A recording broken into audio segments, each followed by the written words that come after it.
Amin. InsyaAllah. Allah terima insya-Allah.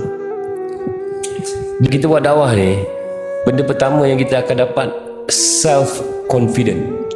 Orang yang buat dakwah dia sungguh-sungguh kerana Allah, Allah akan bagi dia keberanian untuk berhadapan dengan manusia. Dia takut dia hanya pada Allah. Selain daripada Allah dia tak heran. Dia berani cakap. Benda tu awak akan dapat insya-Allah. Semua orang akan dapat, tapi buat sungguh-sungguh kerana Allah. Kita buat dakwah ni jangan pernah ada niat untuk betulkan orang lain. Nanti kita dapat dua perkara. Kalau orang tak ikut, kita kecewa. Dan kalau orang ikut, kita pula masuk pula sifat-sifat tak baik dalam hati kita. Wah, pasal aku lah dia berubah ni. Allah. Jadi insya-Allah boleh. Boleh Ustaz, insya-Allah. Sedikit lah pesanan untuk diri sendiri dan keazaman lepas ni. Macam mana usaha dakwah ni? Apa matlamat usaha dakwah lepas ni? Saya nasihat dekat diri saya juga dengan yang lain.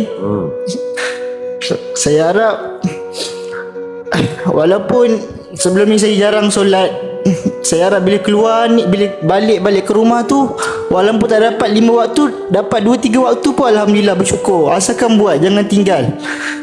Jadi macam Ustaz cakap, dia usaha kan. Saya harap macam saya student kan, saya harap dekat mana-mana college lah boleh buat macam bacaan